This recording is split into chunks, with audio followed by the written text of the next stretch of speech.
Welcome back my friends. आज हम लोग पढ़ेंगे जितने भी प्रत्यास्थता गुणांक हैं उनके बारे में।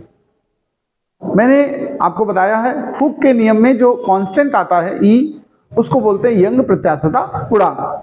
वो तीन प्रकार का होता है, मतलब प्रत्यास्थता गुणांक है। प्रत्यास्थता गुणांक को तीन प्रकार से बोलते हैं, जैसे यंग प्रत्यास्थता गुणांक पहला, दृढ़ता गुणांक दूसरा, और तीसरा होता है आयतन प्रत्यास्थता गुणांक। तो चलिए सबसे पहले बात करते हैं, हेडिंग डालें यंग प्रत्यास्थता गुणांक। अब ये क्या है, इसकी परिभाषा समझनी है तुम्हें। तो देखो, मैंने प्रतिबल के तीन टाइप बताए थे, आपको याद होगा, 3 टाइप्स प्रतिबल के। कौन कौन से? अनुदैर्घ्य प्रतिबल, स्पर्शी प्रतिबल और अविलंब प्रतिबल। याद है?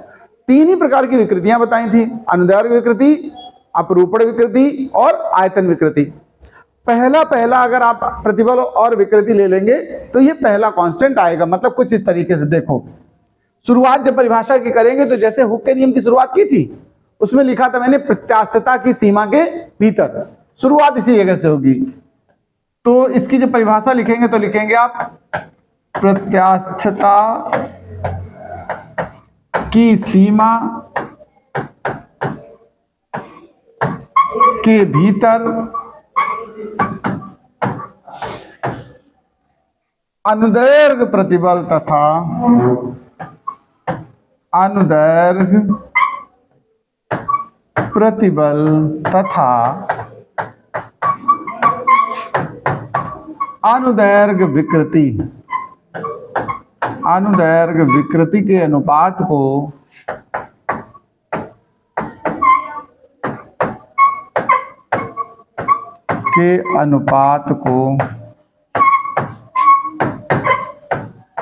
यंग प्रत्यास्थता गुणांक कहते हैं।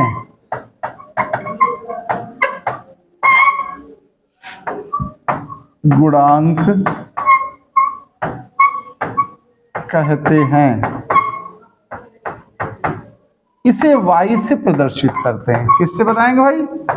y से। इसे y से प्रदर्शित करते हैं,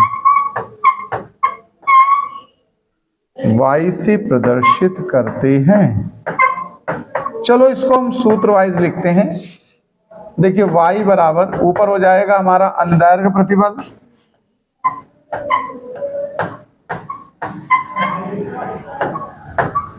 और नीचे हो जाएगा हमारा अनुदैर्घ्य विकृति।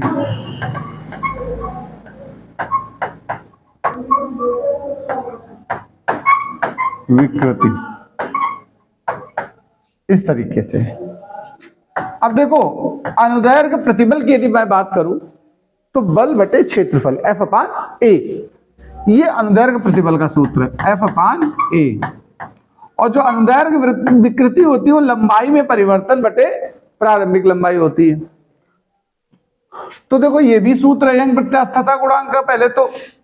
फिर इसको थोड़ा ऐसे लिख दो, L सबसे ऊपर चला जाएगा तो F into capital L small l into A, ये यंग प्रत्यास्थता गुणांक बनेगा। अच्छा, अक्सर जो तार वगैरह की अगर लंबाई बढ़ानी हो तो बाहर लटकाते हो कि नहीं लटकाते हो? बताओ। अगर बाहर mg लटका दोगे तभी तो ये लंबाई खींचेगी इसकी। तो जो बल है F, इसको mg लिखा जा सकता कि नहीं? बताओ। F को mg लिखा जा सकता है। अच्छा, ये जो एरिया है क्रॉस सेक्शन का, तार का है, तार का अनुप्रस्थ काट कैसा होता है? वृत्ताकार। तो वृत्त का क्षेत्रफल का सूत्र क्या होता है? पाई आर स्क्वायर। देखो तो एक ही जगह हमने क्या इस्तेमाल कर दिया? पाई आर स्क्वायर। तो ये भी यंग प्रत्यास्थता गुणांक लिखने का एक तरीका है, ये नोट कर लें पहले तो।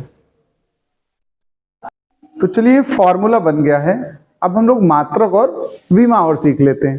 देखो अगर हम मात्रक बनाएंगे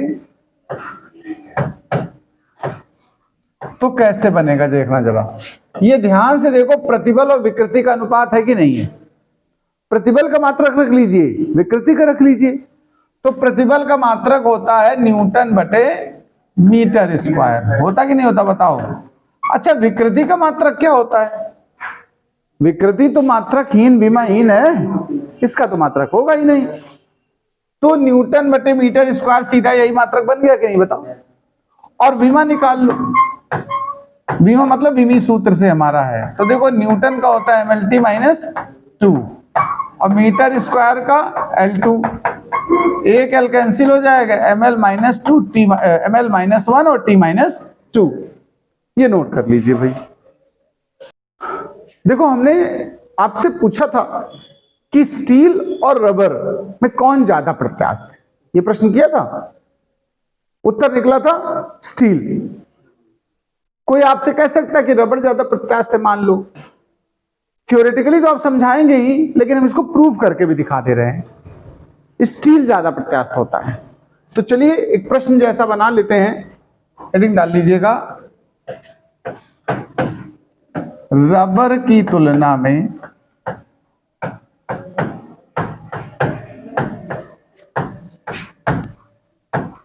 स्टील अधिक प्रत्यास्थ है, स्टील अधिक प्रत्यास्थ है, सिद्ध कीजिए, सिद्ध कीजिए। ये तो क्वेश्चन हो गया। अब इसको सिद्ध कैसे करेंगे, मैं इस पे बात करता हूं। देखो इसके लिए हमने क्या कर लिया, ध्यान से देखना, दो तार हमने मान लिए हैं, दो तार मान लीजिए और किसी दृढ़ आधार से उनको हैंग कर दीजिए। एक स्टील का बना तार है और एक रबड़ का बना है, दोनों की लंबाई बराबर है, प्रारंभिक लंबाई दोनों की कितनी मान ली हमने, बराबर, और वो कितनी मान ली, L। दोनों में भार बराबर लटका दो, बराबर भार जब लटकाओगे, ध्यान देना, तो आप बताओ वैसे स्टील का ज्यादा लंबा हो जाएगा कि रबड़ का, रबड़ का ज्यादा खिंच जाएगा भाई। रबड़ का था, देखो स्टील वाला अगर इतना खिंचा है तो रबड़ वाला कुछ ज्यादा खिंचेगा समान भार लटकाने पर। देखो ये जो भार दोनों में हैंग किया वो बराबर किया मैंने, mg कितना किया है, दोनों बराबर भार लटका दिया। लेकिन लंबाई में जो परिवर्तन आया, इसमें देखो आया, तो इसको स्मॉल ls लिख दो, स्टील के तार में लंबाई में वृद्धि, और ये रबड़ के तार की लंबाई की वृद्धि है, तो इसको क्या लिख दो, LR। कोई दिक्कत बताओ इसमें। देखो माना क्या है, मैं इस बात को लिख देता हूं। देखो हमने माना है, माना समान लंबाई, और कितनी समान लंबाई, L, वह समान क्षेत्रफल, क्षेत्रफल का मतलब मोटाई, A के तार, एक स्टील का व एक रबर का है, समान भार से भारित किए गए, भारित माने लटकाए गए भार बराबर, समान भार से भारित किए गए। अब स्टील तार में लंबाई में वृद्धि देखो,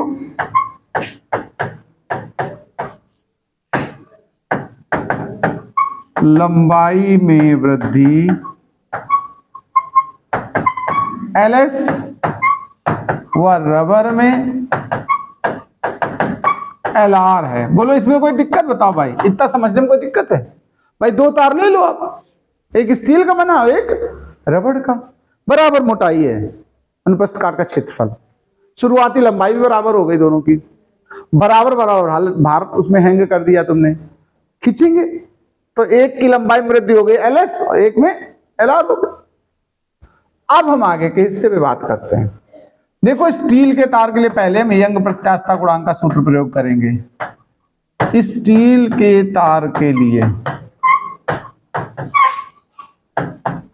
देखो, स्टील के तार के लिए हम YS लिखेंगे। क्या इस्तेमाल करेंगे? S फॉर स्टील या Y फॉर यंग मॉडुलस। इसमें पीछे एक सूत्र पढ़ाया था मैंने, mg कैपिटल L, याद है अभी जो लास्ट कराया, तो ऊपर mg कैपिटल L आ गया, mg बाहर लटकाया और प्रारंभिक लंबाई कैपिटल L है। क्षेत्रफल को आप पाई आर स्क्वायर में लिख सकते हो, सीधे ये लिख दो, कोई दिक्कत है। और लेकिन लंबाई में वृद्धि कितनी थी स्टील वाले में, एलएस। इसको एक समीकरण डाल दो। तार की बात करेंगे, रबड़ के तार में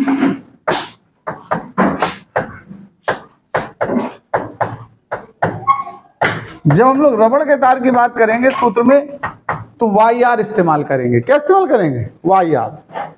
तो यहां हो जाएगा एम जी कैपिटल एल बटे ए एल आर। देखो इन दोनों जो मान आए इनका अनुपात कर लिया जाए, तो समीकरण 1 बटे समीकरण 2।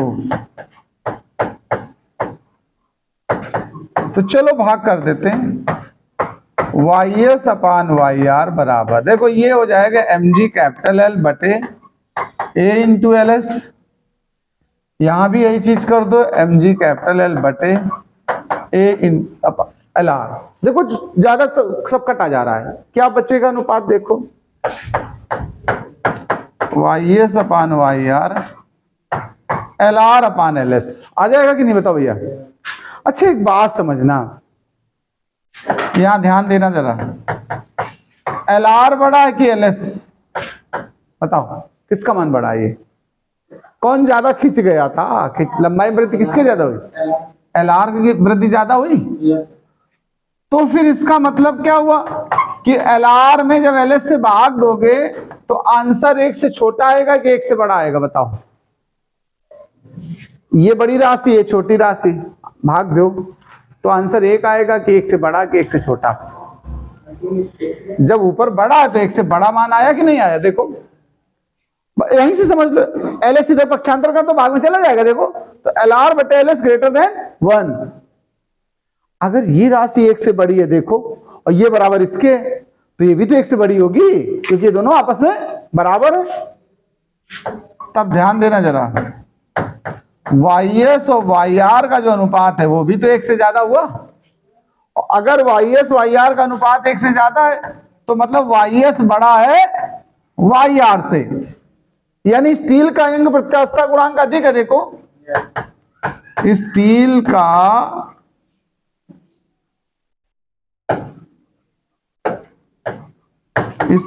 का प्रत्यास्थता गुणांक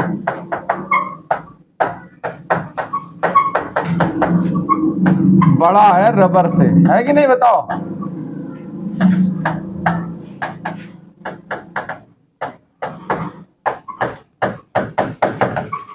क्लियर बात? जिसका प्रत्यास्थता गुणांक ज्यादा वो ज्यादा प्रत्यास्थता गुणांक यही बताता है कि कौन कितना प्रत्यास्थ है। स्टील का प्रत्यास्थता गुणांक बड़ा है, रबड़ का छोटा है, यानी स्टील ज्यादा प्रत्यास्थ है और रबड़ कम प्रत्यास्थ है। अर्थात लिख दो स्टील रबर की तुलना में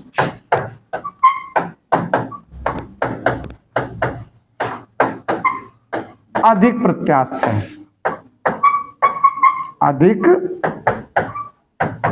प्रत्यास्थ है। नोट कर डालो पूरा। चलिए यंग प्रत्यास्थता गुणांक के बाद हम लोग बात करते हैं दृढ़ता गुणांक पे। दृढ़ता गुणांक को हम लोग बोलते हैं मॉडुलस ऑफ रिजिडिटी। ये हेडिंग डाल लो।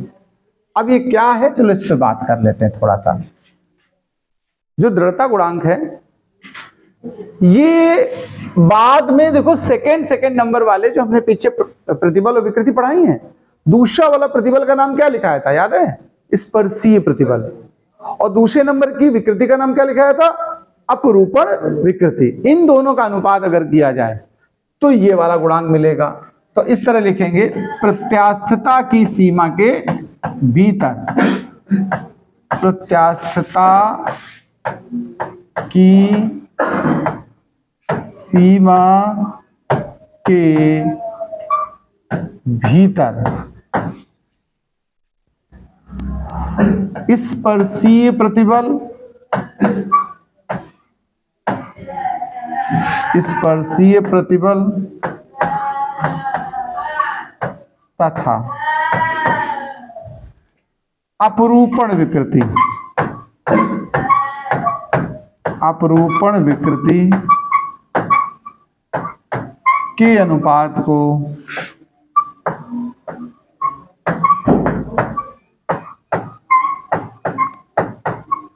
दृढ़ता गुणांक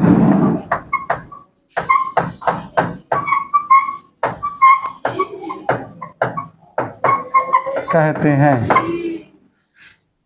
इसे ईटा से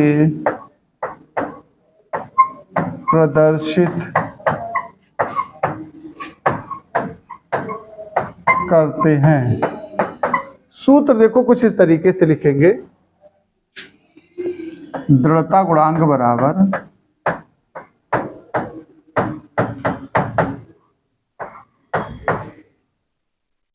स्पर्शीय प्रतिबल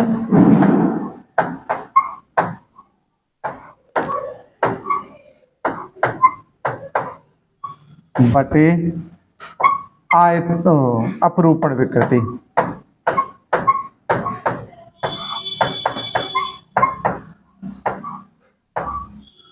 जो दृढ़ता गुणांक है इसे हम ईटा से दर्शा देंगे।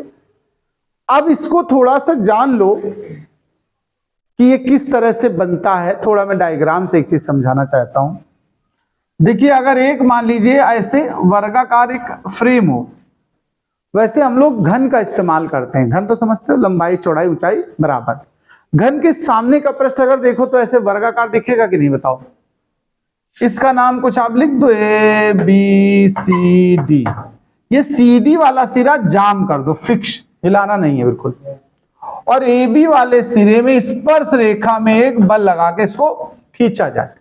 ये जो टी है ना, इसको स्पर्शीय प्रतिबल कह दिया हमने। इसको हम उस तरफ खींच रहे हैं स्पर्श रेखा में। तो आप देखेंगे फ्रेम थोड़ा सा टेढ़ा हो जाएगा कि नहीं, बताओ। कुछ इस तरीके से अगर खींचा जाए तो ये जो टेढ़ापन आया ये अपरूपण विकृति है। देखो ध्यान देना, ये वर्गाकार बनाया इसलिए लंबाई और चौड़ाई बराबर है।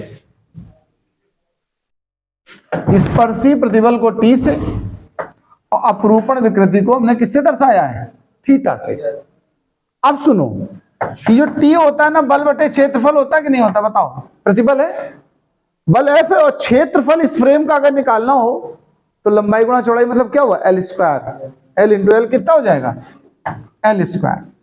और थीटा की बात करूं अगर तो टेन थीटा से निकलेगा। तो टेन थीटा होता लंब बटे आधार। मान लो ये विकृति जितनी, ये जितना टेढ़ा हुआ वो कितना टेढ़ा हुआ है, स्मॉल एल। तो स्मॉल एल टेढ़ापन हुआ, प्रारंभिक लंबाई इस भुजा की कितनी थी, कैपिटल एल। तो ये यहां पर थीटा की जगह इस्तेमाल होगा। तो देखिए इसका सूत्र क्या बनने वाला, एफ अपान एल स्क्वायर और एल अपान एल। एक देखो एल कैंसिल हो जाएगा, कैपिटल एल एक हमारा यहां पर देखो ऊपर नीचे कैंसिल होगा। ईटा बराबर टी अपान स्मॉल एल और कैपिटल एल। ये तुम्हारा दृढ़ता गुणांक का व्यंजक प्राप्त हुआ। इसकी भी मात्रा को विमा अगर बनाओगे आप देखो तो बार बार हम बना नहीं रहे हैं, आप अपने आप बना सकते हो। है तो ये प्रतिबल बटे विकृति। प्रतिबल का मात्रक क्या है, न्यूटन बटे मीटर स्क्वायर, और विकृति का कोई मात्रक नहीं। तो इसका दृढ़ता गुणांक का भी मात्रक क्या बना, न्यूटन बटे मीटर स्क्वायर, जो प्रतिबल का है। और विमा भी वही बनेगी, इसलिए बार बार बनाने की कोई जरूरत नहीं है। नोट करिए इसको बना के डायग्राम। तो देखिए एक और प्रत्यास्थता गुणांक है जिसको कहते हैं आयतन प्रत्यास्थता गुणांक, इंग्लिश में कहेंगे बल्क मॉडुलस। अभी देखो तीन प्रतिबल थे, तीन ही विकृतियां थी, तीसरे नंबर की दोनों बाकी हैं। देखो तीसरा वाला जो प्रतिबल था उसको हम बोलते हैं अभिलंब प्रतिबल, और तीसरे नंबर पे जो विकृति लिखाई थी वो थी आयतन विकृति। तो उन दोनों का जब अनुपात करोगे तो ये बनेगा। तो शुरुआत उसी तरह करते हैं। देखो प्रत्यास्थता की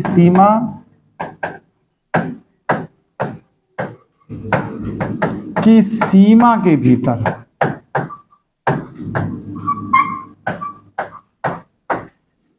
अभिलंब प्रतिबल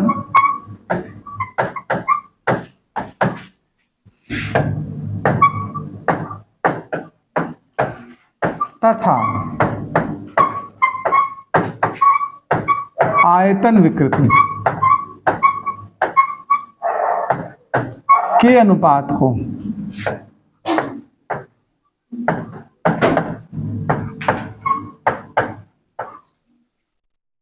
आयतन प्रत्यास्थता गुणांक कहते हैं।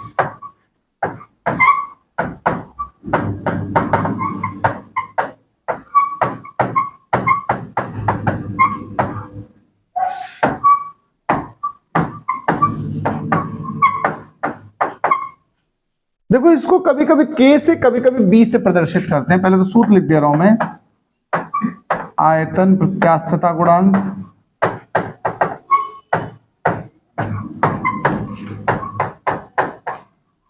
बराबर में लिख दो अविलंब प्रतिबल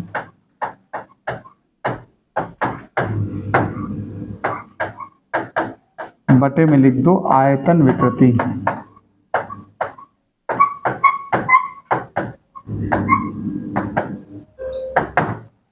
जो आयतन प्रत्यास्थता गुणांक है इसे आप चाहें तो K से प्रदर्शित कर दें, चाहे तो B से, जो भी आप चाहें वो इस्तेमाल कर सकते हैं। अब बात आती है विलंब प्रतिबल कैसे बनेगा, इसको भी एक चित्र से समझ लो तो ज्यादा अच्छे समझ में आएगी बात। एक हमने सिलेंडर बनाया जिसमें गैस है, ये पिस्टन युक्त सिलेंडर माना जाता है, ऐसे बनता है, केमिस्ट्री भी बनाना पड़ेगा तुम्हें, समझ लो। ये पिस्टन लगा इसमें, ठीक है, ये एक सिलेंडर है पिस्टन युक्त, इस पर यहां हमने भार रख दिया है। क्या रख दिया है? देखिए जब पिस्टन एक ढक्कन होता है उसको धीरे दबा सकते हो लेकिन अंदर की गैस बाहर नहीं निकलती है, तो जब भार बढ़ाओगे इस पे तो ये धीरे धीरे पिस्टन नीचे की तरफ आएगा कि नहीं आएगा बताओ।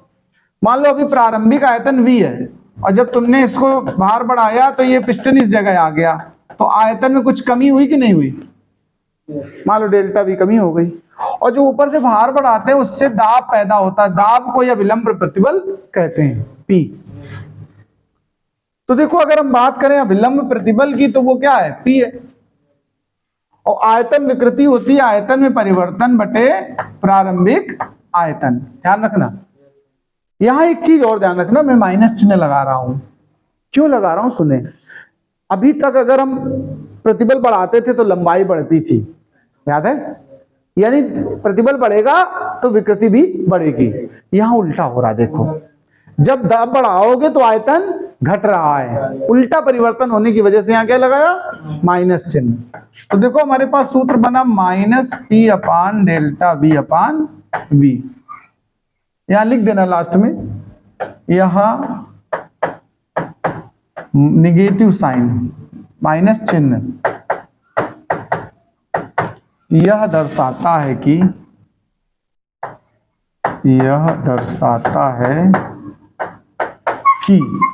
दाब बढ़ाने